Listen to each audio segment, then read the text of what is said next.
Nuevamente un cordial saludo en esta nueva modalidad de enseñanza virtual. Un gusto que podamos comunicarnos y, como les dije la vez pasada, el que desee contactarme a través del cadete Galantini puede buscar mi correo e incluso también por el FaceTime que el cadete tiene en su tablet. Bien, vamos a continuar. La última vez habíamos estado hablando de esta relación de la persona en su inteligencia y en su voluntad. Hemos visto la noción de vida. Eso es importante porque si empezamos antropología filosófica, es antropología desde el punto de vista de la luz de la razón.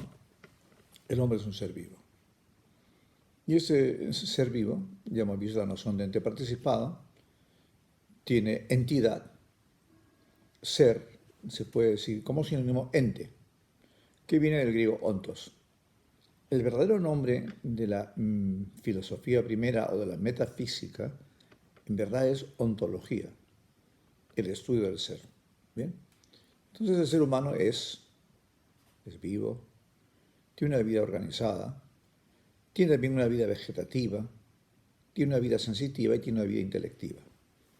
Quiero recordar que la vida vegetativa está puesta no solo en las plantas. Por ejemplo, creo que lo dije la vez pasada, si yo en la palma, en la mano, me echo tris y está bloqueada la piel, me va a pasar algo, se va a podrir la piel porque la piel respira. Claro que hay vida vegetativa. Pero lo que nos distingue es la vida intelectiva. Hemos visto lo que es la inteligencia y cómo la inteligencia y la voluntad van unidas. Hay una frase que les voy a decir un poco lenta porque parece que fuera un juego de palabras. La frase es de Tomás de Aquino. La inteligencia entiende que la voluntad quiere y la voluntad quiere que la inteligencia entienda.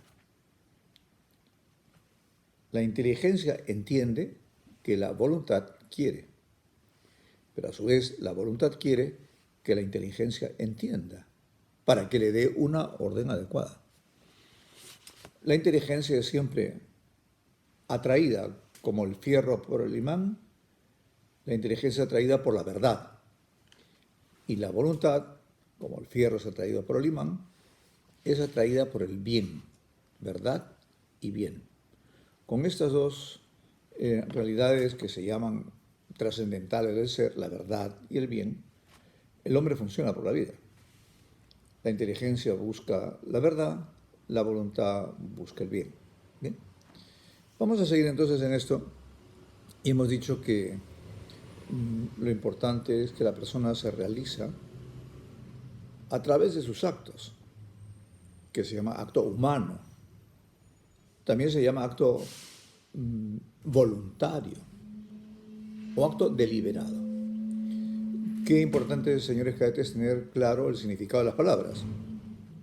Por ejemplo, ¿por qué es una sanción muy grave no cumplir deliberadamente una orden? ¿Qué cosa es deliberar? Es distinto de pensar y es distinto de reflexionar. Ya hemos visto que pensar es abstraer la realidad y formar una serie de conceptos que uno los expresa a través de palabras. En cambio, cuando uno tiene la capacidad de realizar un acto deliberado es porque ha pensado a favor o en contra de las razones. Ustedes, para venir a Marina de Guerra del Perú, han deliberado, habrán consultado con sus papás, se habrán aconsejado. Deliberar es considerar razones a favor o en contra para hacer o no hacer. Pensar es abstraer. Y una posibilidad importantísima también de la inteligencia, que hoy está un poquito olvidada, señores cadetes. El verbo es reflexionar, distinto de pensar, distinto de deliberar. Acabo de decir, pensar es abstraer la realidad. Deliberar es considerar razones a favor o en contra para tomar una decisión.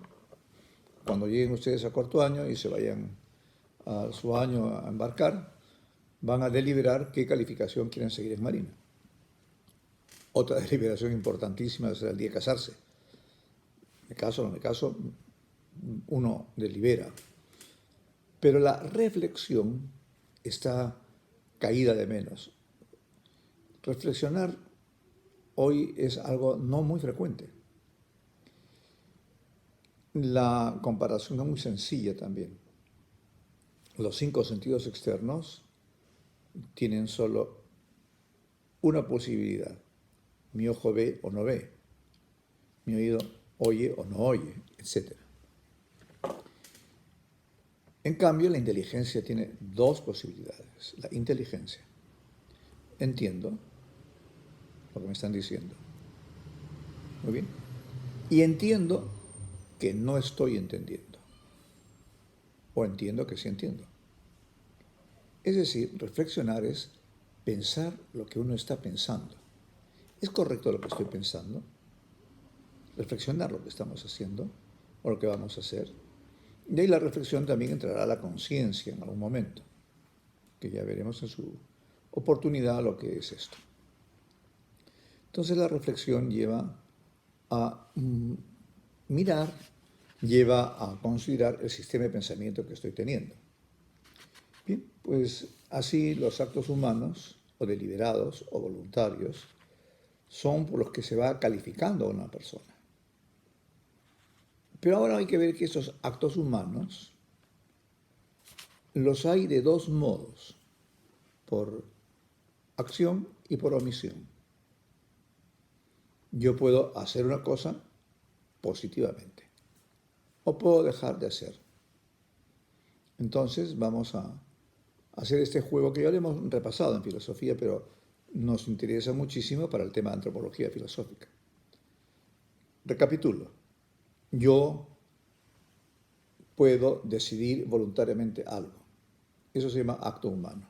Aquel que procede de la inteligencia y de la voluntad con conocimiento del fin.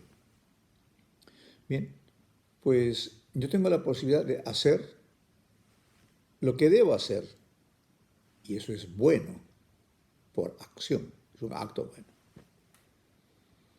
Vamos a ver ahora un acto bueno por omisión. No hago lo que no debo hacer. Y eso es bueno por omisión. He dejado de hacer, no he hecho una cosa que sé que no estaba bien. No sé, por ejemplo, me provoca ver no sé qué programa de televisión, o me provoca entrar en internet cuando tengo que estudiar. Entonces, no entro a internet, no veo televisión, es un acto humano en el que estoy decidiendo no ver para estudiar. Por lo tanto, tenemos primer acto humano por acción, hago lo que tengo que hacer y eso es bueno por acción. Segundo, acto humano bueno, cuando no hago lo que no debo hacer y eso es bueno por omisión. Ahora pasamos al otro lado. Cuando hago lo que no debo hacer, eso es malo por acción. Yo sé que me están preguntando, ¿y quién me dice lo que debo hacer? Ya vamos a llegar a eso. Primer acto humano, éticamente reprochable. Cuando hago lo que no debo hacer, y eso es malo por acción. Segundo acto humano, deliberado, cuando no hago lo que debo hacer.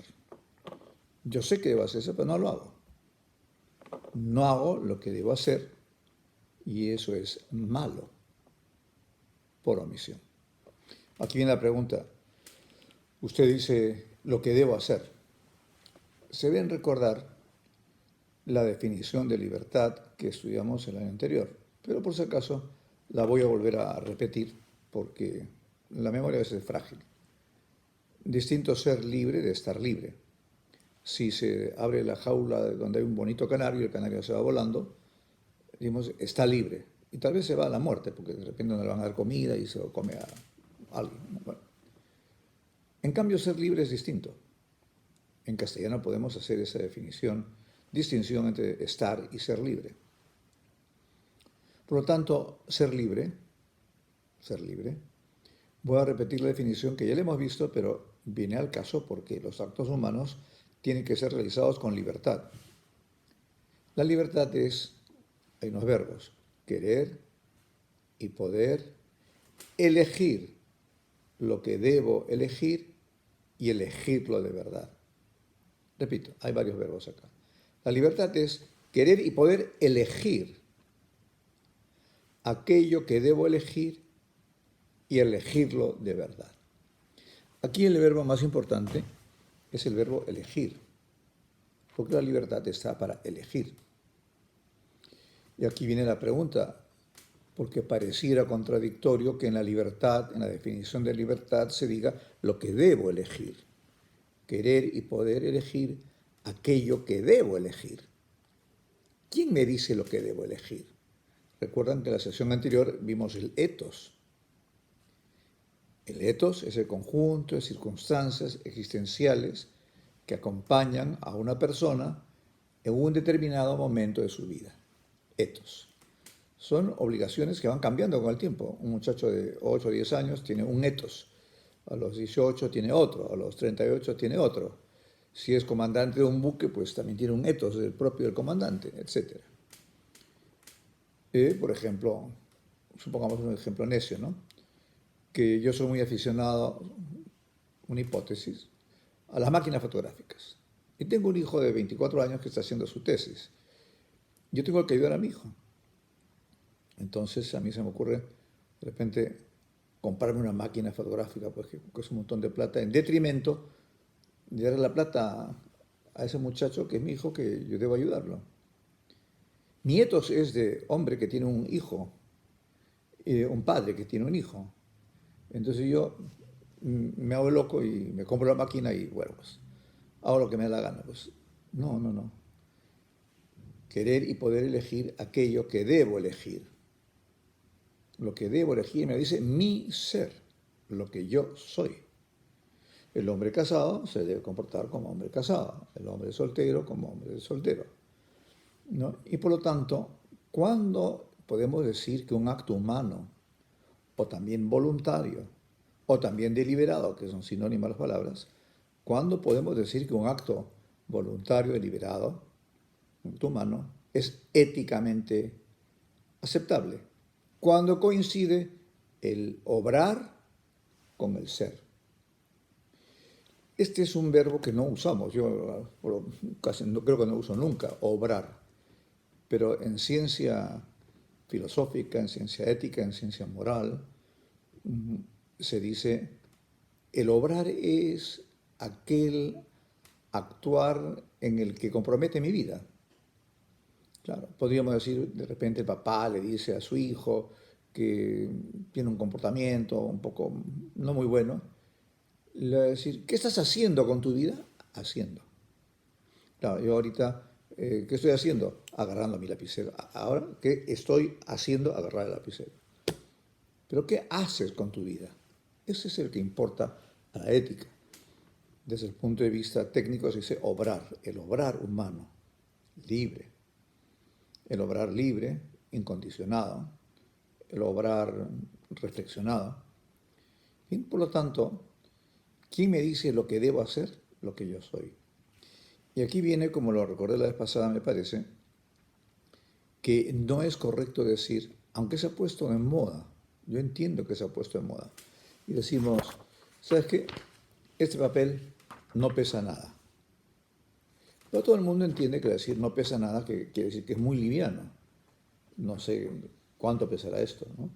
Si yo tuviera una balanza, si esas exactas electrónicas, algo pesará esto. Pero no puede pesar nada, algo pesa, ¿no? Pero se ha puesto de moda el decir, eso que estás haciendo no es ético. Bueno, eso no está bien dicho, porque todo es éticamente aceptable o éticamente reprochable. No hay acciones neutras. De modo que en el modo de hablar, debemos decir, no hay actos humanos por acción o por omisión que sean neutros. Claro, no estoy hablando de, por ejemplo, también en ética se distingue entre actos humanos, o deliberados, o voluntarios, y actos del hombre. Ahorita en mí mi sangre está circulando, yo ahí no mando nada. Y debe haber un proceso digestivo, tampoco mando nada. Aunque algunos dicen que los yogas pueden, sí es cierto, he leído que los yogas en un determinado momento pueden decidir morirse y paran el corazón y se mueren. Bueno, yo nunca he intentado y creo que no se me ocurre parar el corazón. Tendrá que ser un ejercicio muy particular. Ciertas personas que la mente domina el cuerpo, claro que sí.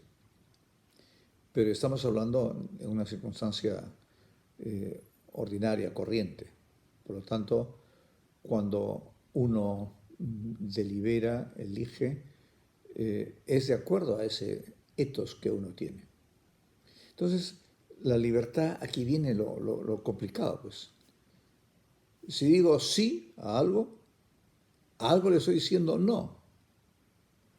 Si soy naval, no soy civil. Si estoy en la punta, no estoy en Huacachina. Es decir, que cuando uno elige, y esto es lo complicado, hay que elegir. La libertad es para elegir. La libertad no es para decir, bueno, yo me siento libre. Eso es una tontería. La libertad es para elegir. Y elegir aquello que debo elegir. Pero uso la inteligencia. Fíjense los verbos que hemos usado para esto. Querer y poder elegir aquello que debo elegir y elegirlo de verdad. Por lo tanto, la libertad no es ilimitada. La libertad tiene que ver con mi ethos y con mi ser. Claro que estamos sujetos a un montón de leyes. Por ejemplo, a la ley, ¿qué vamos a decir?, de la gravedad. Yo no puedo subir por la ventana y decir, voy a volar del edificio de Guillermo Grau. Muerte, pues no hay. No se puede. No. Tampoco puedo decir, no, bueno, voy a elegir, aunque hay un oficial amigo que es operador especial, no es que no le crea lo que él me dice, pero me parece bien difícil, no sé, pero en fin, que una persona puede bucear, aguantar debajo del agua 9 minutos a pulmón. Bueno, le creo a este amigo mío oficial, pero me parece dificilísimo que una persona aguante.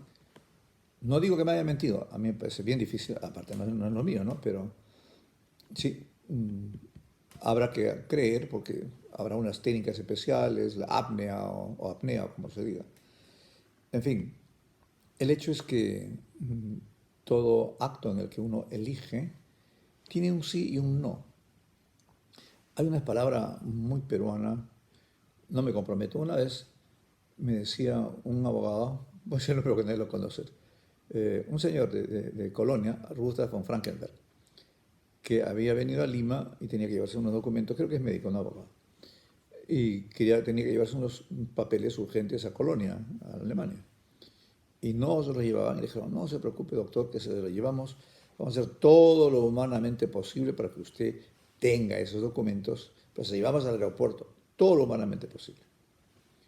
Y en Alemania este señor me comentaba, yo no me había dado cuenta que en el Perú decir voy a hacer todo lo humanamente posible quiere decir no. Son maneras que tengo de hablar, ¿no? Sí, oye, nos vemos esta tarde. No, fijo, ahí estoy, no te preocupes. Ahí está, todo lo posible, ahí estaré. Pero pareciera ser que en el Perú nos resulta difícil sí y no. Por eso es que parece algo chocante, pero no lo es. El diálogo que uno de ustedes tiene con su oficial de año, con un cadete de año superior, permiso para hablar con usted, tal cosa, tal cosa, tal cosa. El consultado dirá autorizado, negativo, permiso para retirarme, punto. Pero no parece un modo, bueno, es que este modo de hablar en el mundo civil no es así, pero dentro del ethos militar, dentro del ethos naval, y como ustedes se están preparando militarmente, no es esta una escuela de competición belística, de velas y náutica, no, no, no. Es la Escuela Naval de Miguel Grau, la escuela militar de la Marina de Guerra del Perú, donde se prepara en esas diversas disciplinas, intelectuales, físicas, militares. Y claro que sí, habrán leído en algún momento Sun Tzu, El arte de la guerra, pues hay que entender que no es una falta de cortesía en una situación que esté en pleno operativo de combate, no va a haber un diálogo complicado, tal cosa, tal cosa, tal cosa, y ya está, y punto, comprendido. Entonces no es que sea falta de libertad, ¿no? Por eso es que, yo repito, que ustedes han elegido ser oficiales de Marina. Para eso son cadetes navales. Me gusta repetir siempre, no existe la vocación de cadete naval. Existe la vocación de oficial de la Marina de Guerra del Perú. Y para eso es cadete, es decir, es un momento de entrenamiento. Momento, ¿no? Eh, es un tema que lo he conversado un montón de veces en esos años en Marina. El lema de la Escuela Naval, Mi Cura Futuri, está mal dicho cuando se explica que quiere decir nosotros forjamos el futuro. No es así. Concretamente, con el señor almirante Francisco Llavar, estábamos viendo el origen de esta frase. Es una obra de teatro en latín, donde a los nautas, al maestro de futuros, no había, pues en la época del Imperio Romano no había escuela naval, pero se enseñaban a navegar. Entonces hay un diálogo en que le dice uno a los nautas, a mí se me entrega el cuidado del futuro, preparándolos a ustedes bien en las artes de la navegación. Por lo tanto, mi cura futuri, textualmente quiere decir, a mí se me encarga el cuidado del futuro. Por lo tanto, sí, es cierto, a la Escuela Naval se le encarga el futuro de la Marina de Guerra, formándolos bien a ustedes. Mi cura futuri, a mí se me encarga el cuidado del futuro. Por lo tanto, ¿no? Otro lema que me viene a la mente que es genial, de 3 palabras, el lema de los submarinistas, vis unita fortior, es genial, la fuerza unida es la más fuerte, es decir, la unidad hace la fuerza, pero no quiere decir la unidad hace la fuerza, vis unita fortior quiere decir la fuerza unida es la más fuerte. Volviendo entonces al tema de la libertad, que es para elegir. Y todo sí tiene un no. No existe, no me comprometo.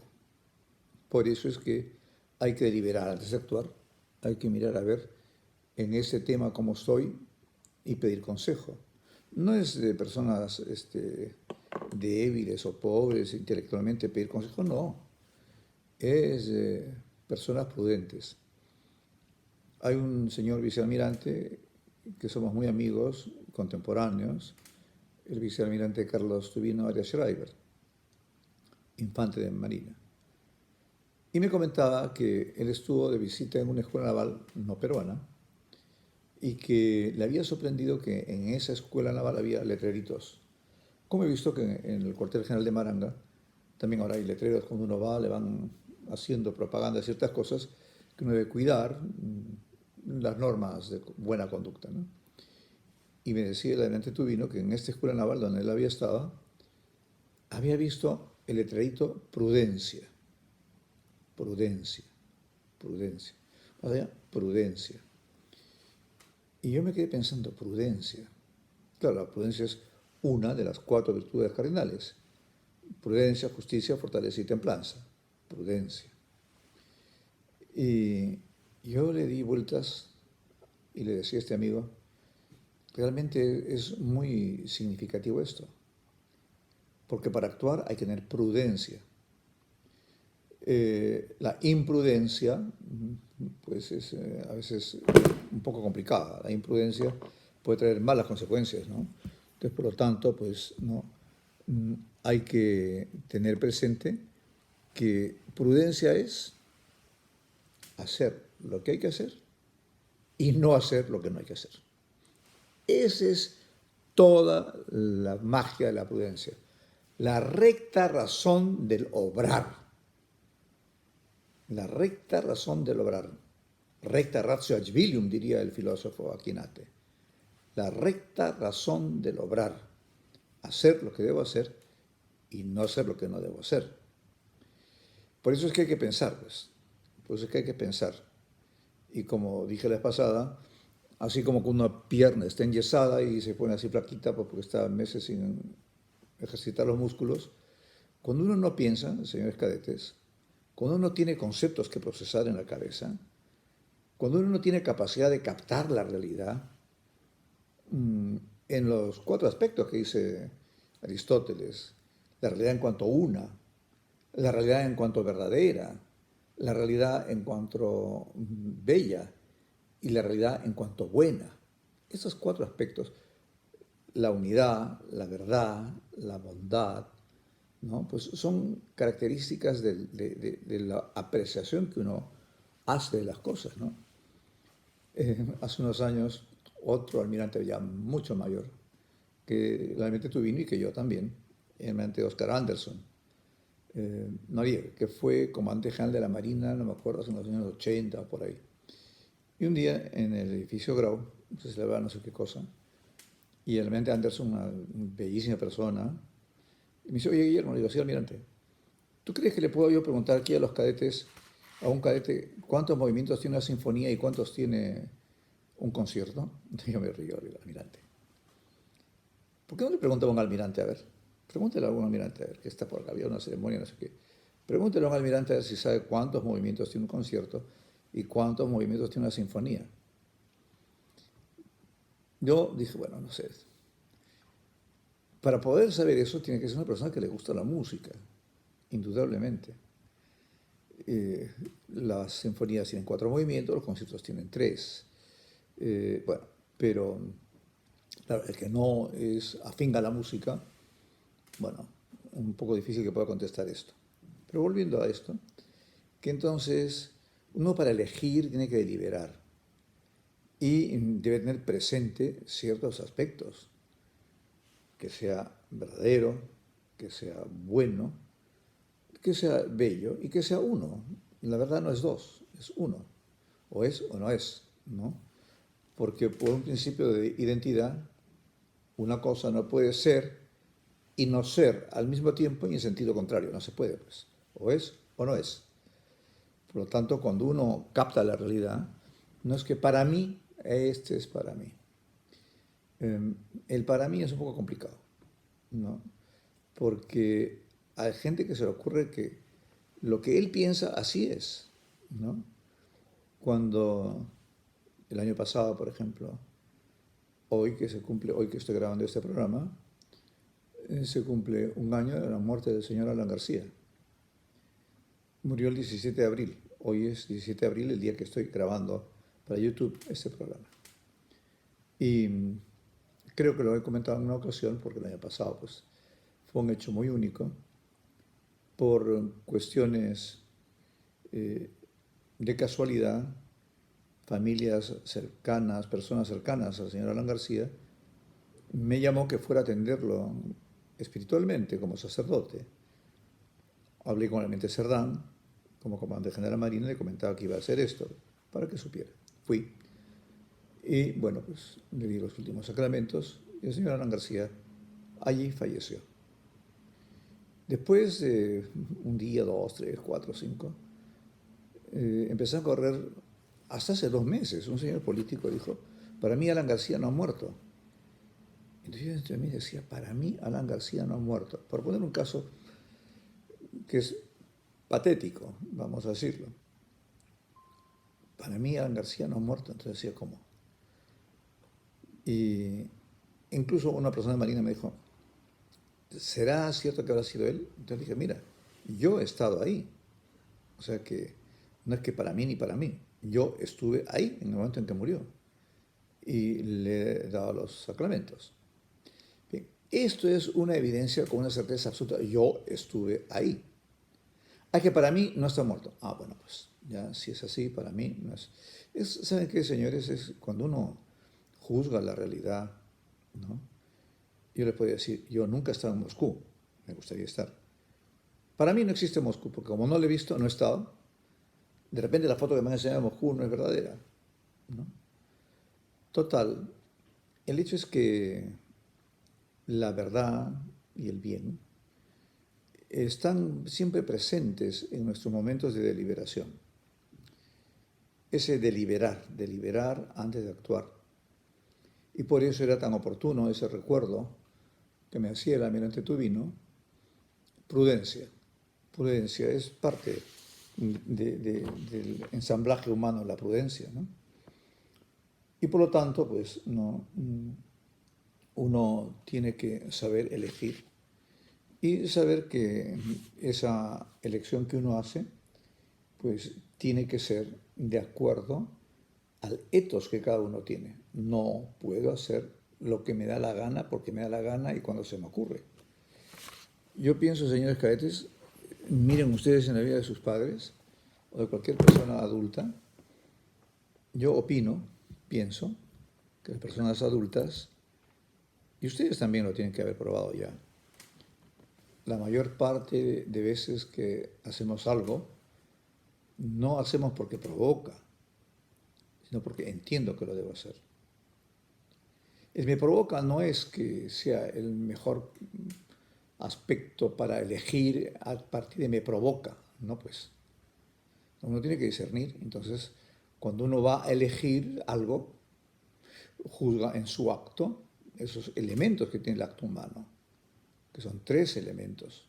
En todo acto humano hay un objeto o materia del acto, unas circunstancias y un fin o meta. Lo que yo quiero, lo que busco, qué meta persigo. De modo que la libertad es para elegir mediante un acto humano.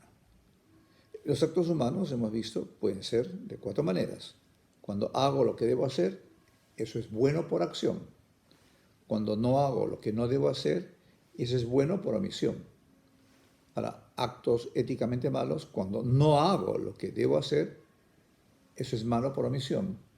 Y cuando hago lo que no debo hacer, es malo por acción. Por lo tanto, pues sí, todo acto humano tiene una materia sobre la que versa el acto. Un oficial de año que era comandante, que vende corbeta hace años, y lo tuve de aspirante, fue cadete comandante, para honor en su promoción, estaba muy preocupado cuando era teniente primer oficial de año, la diferencia entre falsear, tratar de sorprender, mentir.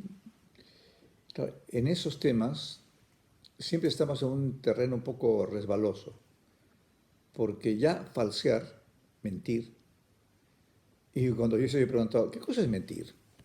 Porque hay que saber lo que uno está hablando, ¿no? Mentir. Probablemente mentir no decir la verdad, pues sí, es como decimos, gordo es de que no es flaco. No, pues. Mentir es decir que es lo que no es y que no es lo que es. Por lo tanto, hay un desfase, es muy serio. El tema por eso tiene una sanción elevada en la escuela naval. El falsear, el mentir, ¿no?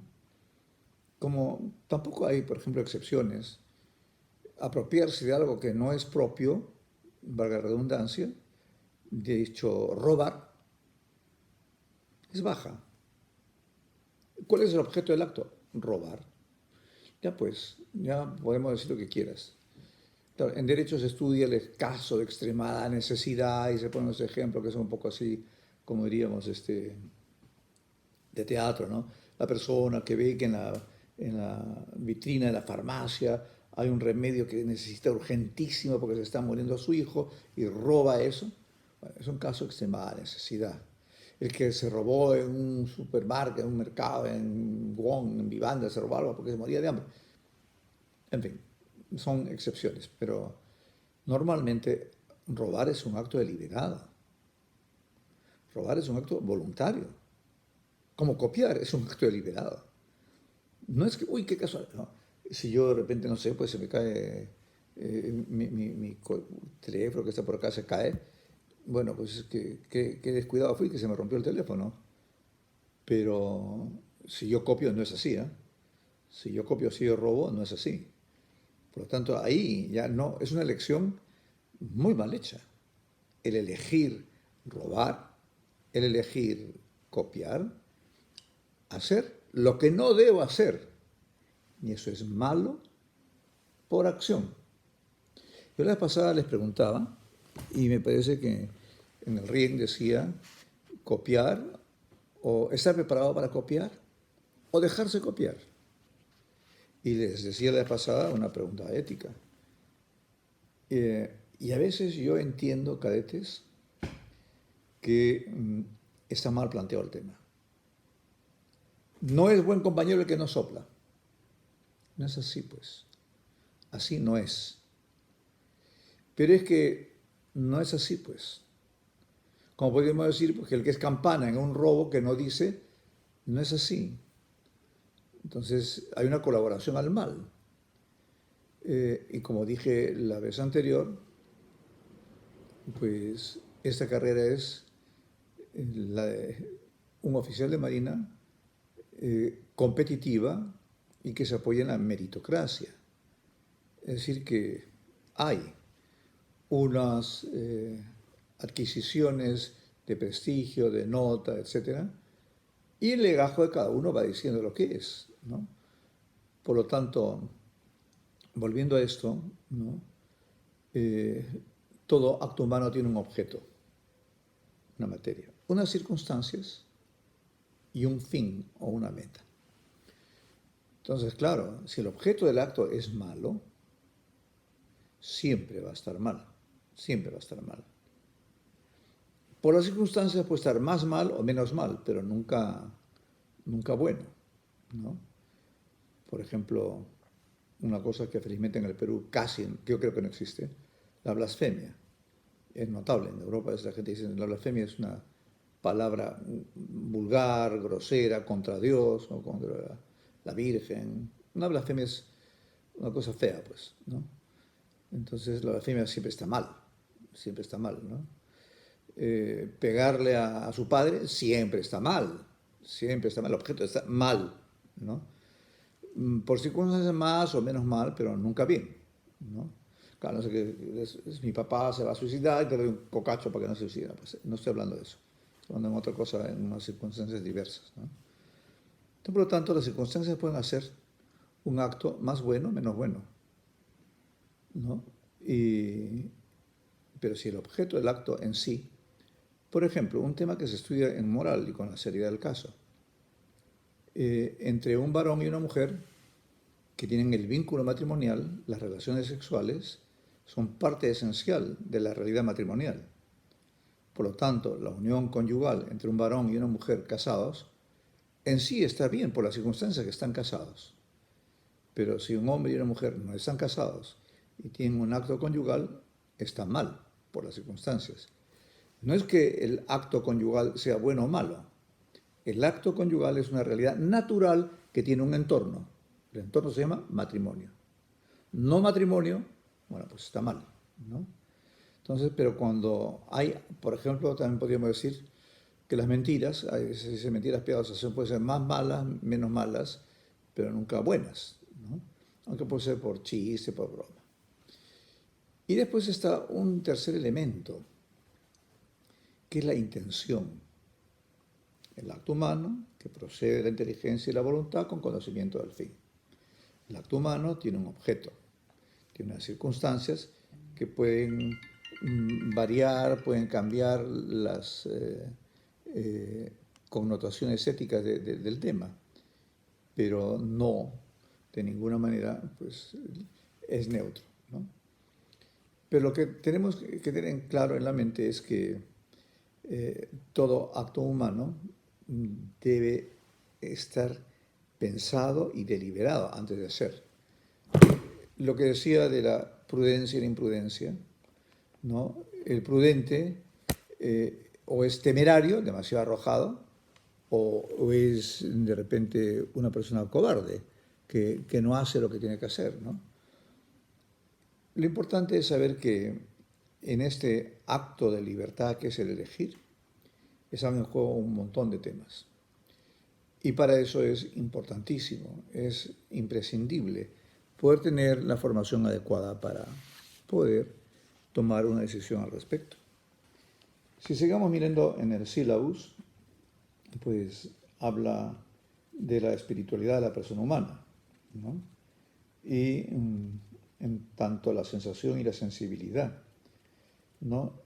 Y más bien, pues podríamos decir que en esta época que hoy día Aldo Mariatti escribe, son los millennials, los que tienen 25, 30, 35 años ahora, los cambia milenio, ¿no? A veces no se piensa lo suficiente, no se delibera antes de actuar. Le decía la semana pasada ese refrán de las abuelas, el que quiere celeste, que le cueste, ¿no? En Inglaterra dicen, it costs you a pretty penny, te costó tu esfuerzo, ¿no? Entonces, por lo tanto, no es regla de conducta, él me provoca o no me provoca. Regla de conducta es, bueno, ver en qué circunstancias yo me encuentro y cuáles son mis obligaciones éticas según el ethos que yo tengo, ¿no? Y podríamos hablar de una realidad que la vamos a ampliar la próxima clase en bastante extensión, porque cuando se habla de un aspecto esencial en la persona humana, que es la capacidad de amar, en inglés, amar se dice I love you. En alemán también se dice igual, ¿no? En castellano se puede decir amar y te quiero mucho. En inglés no se puede decir quiero porque tiene una connotación sexual fea, ¿no? Entonces, más bien, el amor. El amor, en primer lugar, ponemos amor a Dios, amor a la patria, amor a la propia familia, a los padres, a los hermanos, a la esposa, a los hijos. Amor a su institución, amor. Por lo tanto, el amor no es un sentimiento. Esto parece que chocar. El amor no es un sentimiento. Por eso a mí me da pena cuando de repente alguien dice, no, que mi matrimonio, que ya se acabó, que ya no siento nada. Sentir, sentir. El amor no siempre es sentir. Pocas veces es sentir. ¿Cuál es la definición de amor? ¿No? Y lo voy a repetir 3 veces porque espero que se lo acuerden el resto de su vida. Amar es la capacidad constante de desear el bien conveniente a la persona amada, aunque se sufra. Capacidad constante de desear el bien conveniente a la persona amada, sin que se note y aunque se sufra. Es decir, cuando uno ama a alguien, quiere el bien de ese alguien. No sé si a ustedes les habrá pasado. Disculpen, perdonen que cuente una anécdota personal. Yo de chico no comía menestras ni a palos. No me gustaban los frijoles, ¿no? Mi padre me decía, bueno, pues ya verás, ¿no? En esa época íbamos al colegio partido, por la mitad íbamos a su casa y regresaba, ¿no? Bueno, pues no había que no como, no había que no como. Y bueno, entonces era por educar a la persona. Cuando un padre corrige a un hijo, digo, corregir en el sentido normal de la palabra, no hablo de golpear, patear, no. O cuando dice no, el papá, hay un almirante que está en situación de retiro, amigo, que tiene hijos en Marina también, por lo menos uno, y ese almirante me dijo una cosa que me sorprendió. Dijo, yo le he dicho a mis hijos, yo no soy tu amigo, soy tu padre, y siempre viene razón padre a hijo, pero no hay una compadrería, yo respeto la opinión contraria, que tiene que haber confianza toda. Yo en alguna ocasión, no en Marina, en un ambiente universitario, un alumno me dijo, voy a cambiarlo, ¿no? Que puede ser el nombre, porque no sé de quién estoy hablando, ¿no? Dijo, César, te presento al padre Oviedo. Ah, tanto gusto. Ricardo, gracias por presentarme. Después César, Ricardo, César, ¿no? Y entonces pregunto, ¿ustedes son parientes? Y me dice, sí, somos padre e hijo, pero he querido que me diga César porque somos patas, somos amigos, ¿no? Ah, ya, muy bien. Yo me quedé callado, porque cada uno, como dicen en Arequipa, cada uno mata las pulgas a su manera, ¿no? Bueno, pues si van a decir que así es, así es. Pero como Ricardo era mi alumno, han pasado esto muchísimos años. Y Ricardo yo respeto mucho, ¿no? Pero fíjate, amigos, pues tener 50, 80, 100, papá, uno. Uno. Y psicológicamente hablando, uno tiene la noción de paternidad y filiación, la relación paternidad-filiación. con tu pata no puede ser tu papá, pues, ¿no? Entonces tu papá es tu papá. Pero, en fin, yo respeto, cada uno ve las cosas desde su punto de vista, y si así le parece lo oportuno, bueno, así es, ¿no? Volviendo entonces, el amor es la capacidad constante de desear el bien conveniente a la persona amada. No cualquier tipo de bien, el bien conveniente. Y cuando uno ama, tiene que haber bien. Si no hay bien en esa relación amorosa, entonces no es amor. Consentir, decir que sí y tal y cual y tal, ¿no? Por lo tanto, por ejemplo, en el caso de ustedes, las personas más inmediatas que ustedes tienen como objeto de su amor y términos de amor son sus padres. Vamos a pensar esto. Amar es la capacidad constante de desear el bien conveniente a la persona amada. Entonces, si yo amo a mis padres, tengo que desear el bien, no solamente material. Que estén orgullosos de mí, de no darles un mal rato, de no preocuparlos, de saber decir dónde estoy, es decir, desearles cosas buenas a mis padres. Por lo tanto, no es que uno se da la manga, ya pues hago lo que me da la gana, ¿no? Entre enamorados, pues también, capacidad constante de ser el bien conveniente.